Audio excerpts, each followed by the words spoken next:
Life is hard when you ain't got money, gotta go through hell. When you ain't got money, better live to tell. When you ain't got money, 'cause life is hard when you, life is hard when you ain't got money. Gotta go through hell when you. Yes, better live to tell when you, 'cause life is hard when you, what's up, mom? Life is hard when you, gotta go through hell when you, better live to tell when you, hey, 'cause life is hard when you, I can't rely on friends when you, can't make demands when you gotta limit your plans when you hurt. 'Cause life is hard when you, life is hard when you, I gotta go through hell when you, oh, better live to tell when you hurt. Oh, hi, 'cause life is hard when you, hey, can't Jella your girl when you, can't Jella your man when you, can't Jella yourself when you hurt. 'Cause life is hard when I impilisi mama unge nama bayok sayanggastin nama unge. Mong come on to yam tin nama unge. Lại say mama unge no ma le.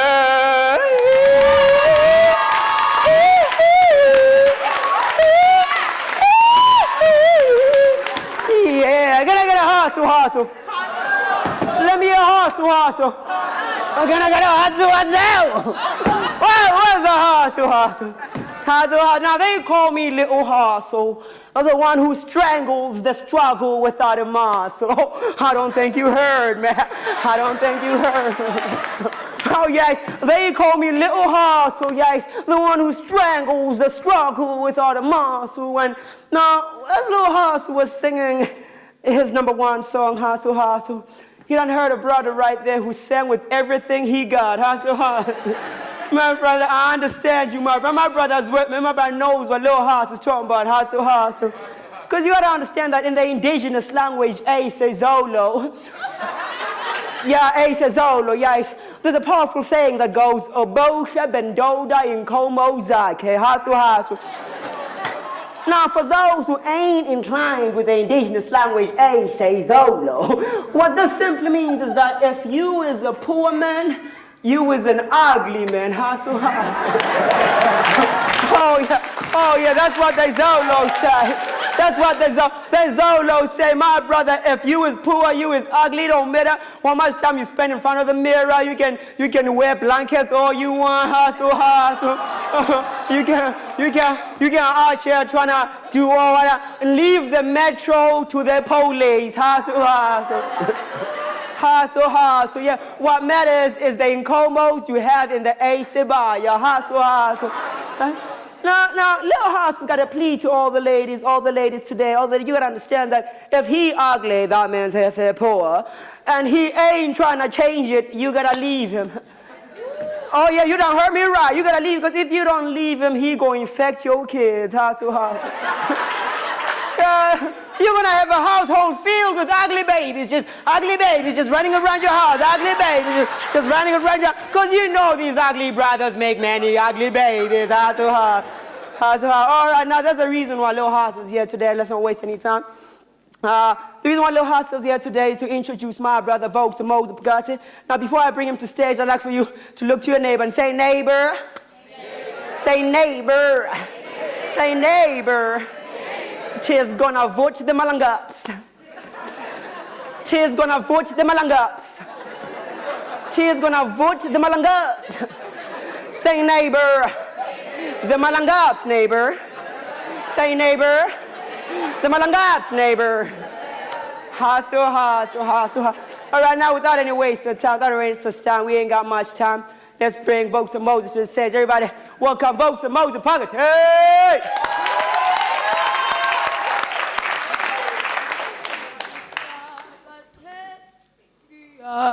Baleka gisabathendiya baleka ubuwe nabuyangifika githe kaxa ezinyaweni zakho ngisabathendiya baleka ngisabathendiya baleka ubuwe nabuyangifika githe kaxa ezinyaweni zakho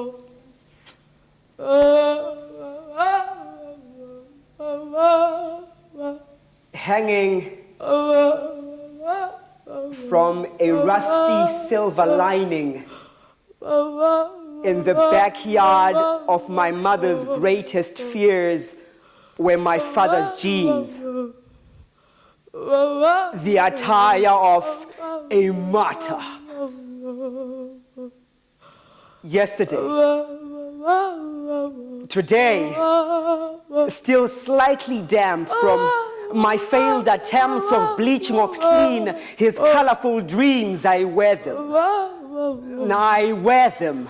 I wear them. They wear me. I know now. They wear me out no longer. They are a perfect fit now. Now, I'd worn them long before they could fit. Mother had adjusted them when I inherited them along with father's responsibilities. My most prized accessories. Oh, how good those baggy jeans looked with my mother's flip-flops.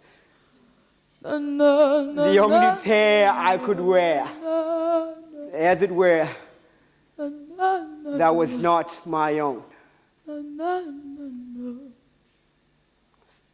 Sanbonan? My name is Vus'umuzi Phakathi.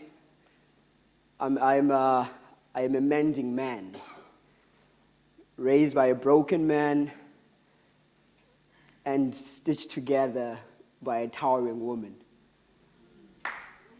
I grew up very angry at my father. I was angry at my father because he was absent in his presence.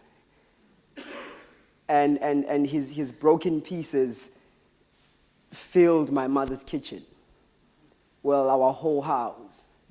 Well, my bedroom. My mother's bedroom, the whole kitchen. I didn't have many issues with the big pieces. I could see them. It's the finer ones that would, that I had a problem with. Those ones where he'd be away for weeks and only bring like $100 for us to buy groceries. It never made sense to me. I felt like he had left his family on my shoulders, like I was carrying my mother while my mother was carrying my brothers, and I was wearing my mother's shoes, and I was walking miles with my mother's shoes, and my feet could not fit in my father's shoes, and I hated him for this. But now, I am a father now. And it's all making so much sense, it scares me. Because I am my father's son. My father was a dreamer. Dear mother of amethyst,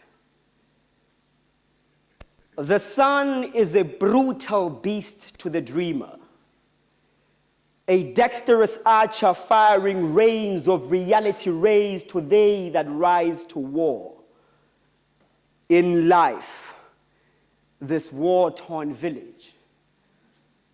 Now I have forged my fear into a shield, cloud a spear from my faith field, and I am headed to the sun.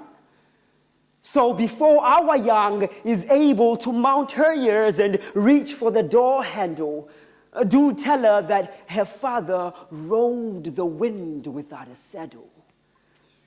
Wait not for her inquiries of her papa's whereabouts. Tell her that her fiery father chased the sun. Draped in dreams and yours as chains in hand, he sought to catch the sun. He chased the sun, he chases the sun, he is chasing the sun. And when burnt out, her image his ashes become, and her love the air that fills his lungs. Tell her that with sun rays in my pockets, and happy days filled bags beneath my eye sockets, I will return. Having tamed the sun each and every day, all the days of her life will yield to her command. Tell her this.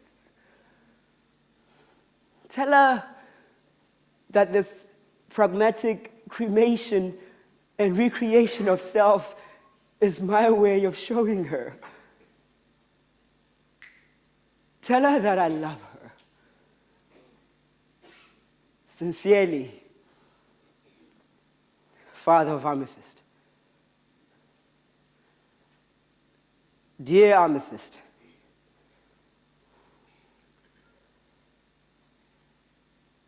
I did not, it wasn't,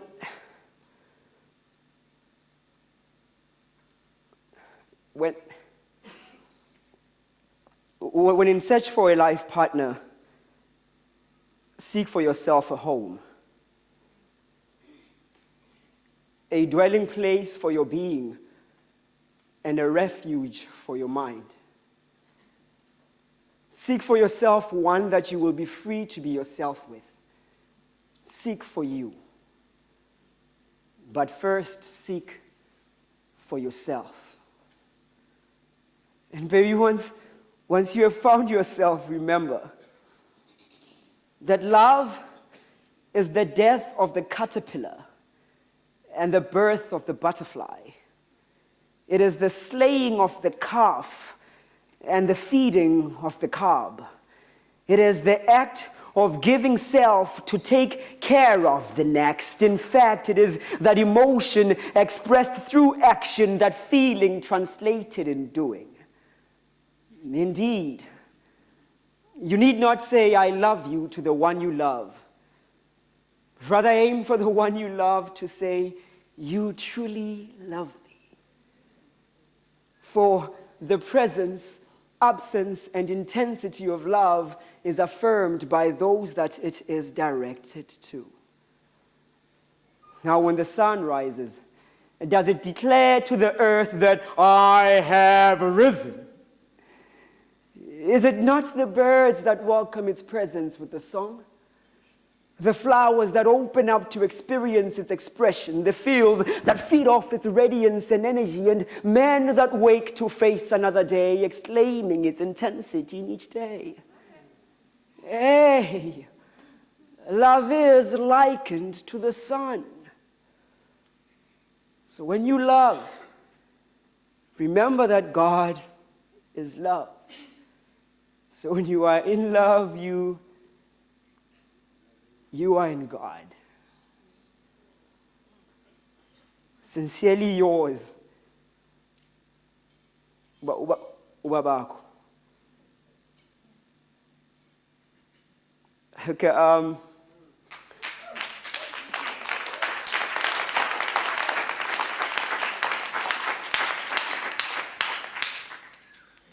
my greatest fear currently is being a bad father. I've met so many women with father issues that I fear raising one myself. Yeah, and I found that one of the greatest fallacies ever told as far as relationships are concerned is that opposites attract. Whereas it seems as though what happens is one party sees the other and they mold themselves into a form of water and fill themselves into the person that they want to be with, until they get to realize that actually they do not have to force themselves into being like the other. You know, and yeah, in truth, I know nothing of your pain. But believe me, I too at times feel like I am flying paper planes in the pouring rain. Life too many a times is quite mundane and unpleasant. So I too at times feel like I am drenched in disdain for the present. The kamikaze current carrying, rocking, crushing my soul to a wreck. And now I too at times feel like my heart is drowning. In an immense, raving, ravenous emptiness, I feel it drowning.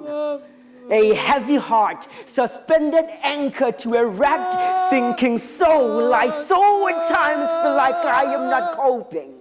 Like ripping the air open, jumping into it in hoping to be rebirthed amongst the stars in a distant space of milk and Mars, whereas just a simple class, the heaviest baggage, bears no weight. Life can be written on any slate. There are skies beneath my feet, there are stars within my reach. Perhaps if this far-fetched fantasy I fail to reach, I could be rebirthed as a figure of speech like a simile. Yes, I too at times feel like screaming, shattering the silence, and with its broken pieces ceremoniously slit the wrists of time, just wallow in the sublime, not having a care of what's shallow, of what's divine, of what is yours, of what is mine. In truth, the pain I know is my own. So I have learned to count past lessons learned, as one counts sheep, to put my pain to sleep. Do believe me, I too at times weep. Be not ashamed to weep.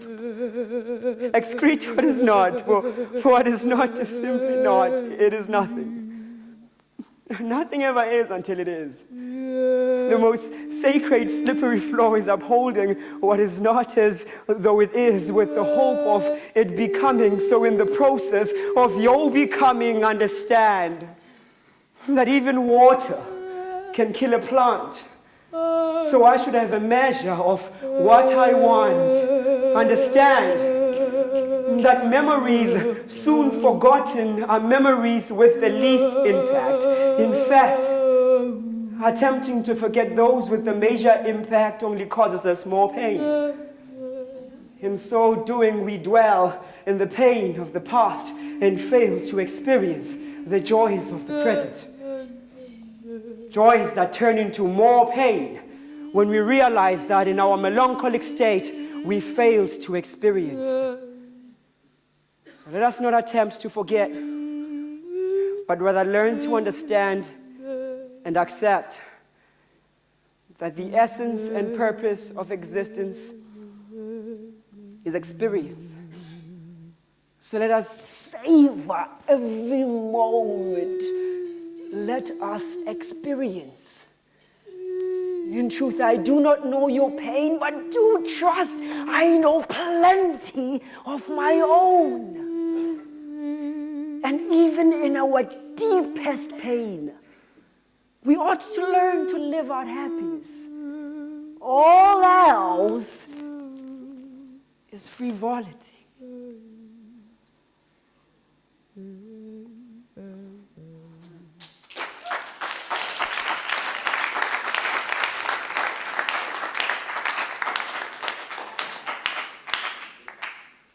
Now, lastly, we are very much alike, you and I.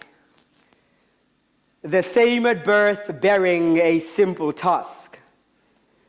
We are the howling air to the earth, we are flaming dust. Red, raving rivers scented with torn placentas we emerge. All four elements embodied. All inform and galaxies we carry. We spring, we emerge. We age, we fall. Each season lose vision, the blurring image of the all. We are gods. Forgetful. Remember, we are the image of the Father. We are kings. More akin to purpose than skin to flesh. We are keen and purpose to rule the flesh. First rule ourselves, then rule the rest. We understand that a great sin to self is a life lived outside of purpose, where unsettled kings settle for a life of supreme peasantry. Yes, in the kingdom of heaven, the greatest king is the greatest servant, but surely not a peasant. A peasant king is the worst of parents, bearing kings that believe themselves peasants. Now, kings, do love your offspring. Remember that ye are gods. We turn forests into parking lots and deserts into regal forts. We fly, we run, we crawl, we swim. We are kings of kings. We name all things. We are gods. We tame all kings. Eagle, lion, spider, dolphin. Watch them jump through hoops of fire. Even beasts bear witness of our power. Watch them riding unicycles. We are gods. Life is our servant. Situations her maiden. Now, kings, do give word to your servant, lest she acts to her own destruction. Not out of defiance, but out of the lack of instruction. Remember that we are very much alike, you and I. The same at birth, bearing a simple task. Have dominion over all of the earth.